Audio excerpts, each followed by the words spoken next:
11 अप्रैल 2011 को अनुरिमा लखनऊ से दिल्ली आ रही थी और ट्रेन में कुछ बदमाशों ने उनसे उनकी सोने की चेन छीनने की कोशिश की। अनुरिमा वॉलीबॉल चैंपियन थी। उन्होंने एक स्पोर्ट्स वुमेन स्पिरिट दिखाई और सोने की चेन देने से इनकार कर दिया। जब उन्होंने सोने की चेन देने से इनकार कर दिया, वो 4 से 5 लड़के थे, उन्होंने अनुरिमा को चलती ट्रेन से उठाकर बाहर फेंक दिया। ये तो थी एक बुरी चीज़। इससे भी बुरा तो तब हुआ जब अनुरिमा को नीचे फेंका गया।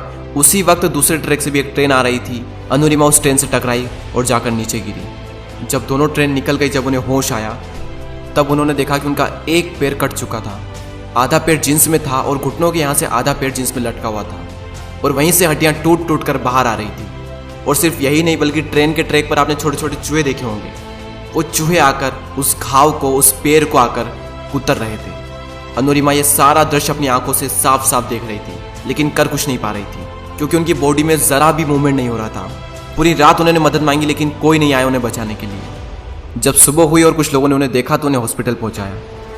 हॉस्पिटल के बेड पर सब लोगों ने, यहाँ तक कि एम्स के डॉक्टरों ने तक ये कह दिया था कि एक प्रोस्थेटिक लेग से चलना सीखने में लोगों को 3 से 4 साल लग जाते हैं।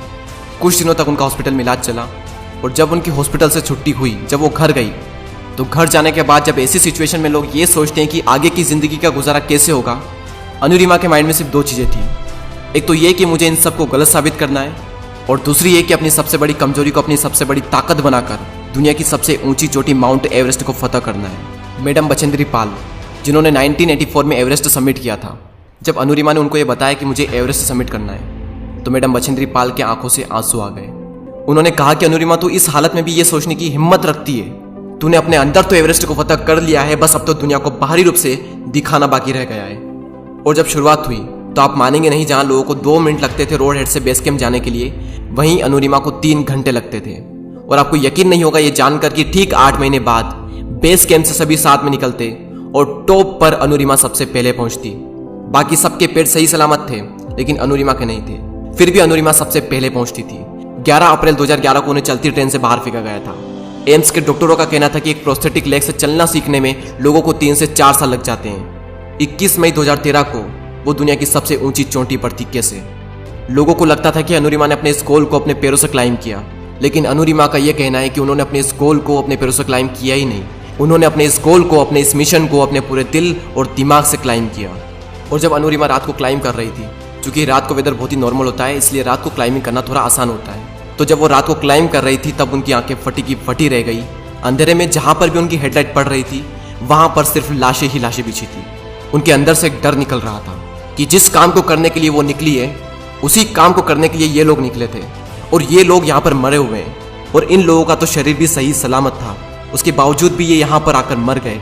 उनके अंदर से डर निकल रहा था और इस डर का सामना कर, थोड़ी हिम्मत दिखाकर उन्होंने अपना एक कदम आगे बढ़ाया और उसी कदम के आगे अपना एक कदम और रख दिया और धीरे धीरे ही सही, लेकिन वो आगे बढ़ी।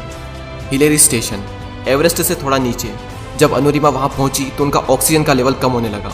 उनके शेरपा ने उन्हें कहा कि अनुरिमा वापस चलो, तुम्हारा ऑक्सीजन खत्म हो रहा है, अगर जिंदा बचे तो फिर से वापस आ सकते हैं। लेकिन अनुरिमा को पता था कि ये मौका उन्हें बहुत ही मुश्किल से मिला है और शायद इसके आगे उन्हें कोई मौका मिले ही ना, और वो इस गोल्डन चांस को कभी भी खोना नहीं चाहती थी। उन्होंने शेरपा की बात नहीं मानी और आगे बढ़ी। उनका मानना था कि यहाँ तक आई हूँ यहाँ रुकने के लिए या फिर वापस जाने के लिए नहीं, यहाँ तक आई हूँ और भी आगे जाने के लिए।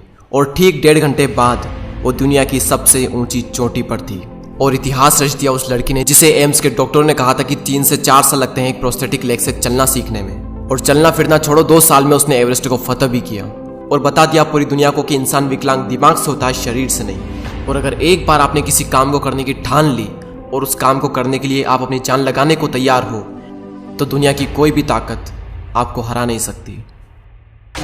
आज मेरी लाइफ का सबसे बड़ा सपना पूरा हुआ और मैं टॉप ऑफ द वर्ल्ड पे हूँ और बहुत खुश हूँ, बहुत खुश हूँ।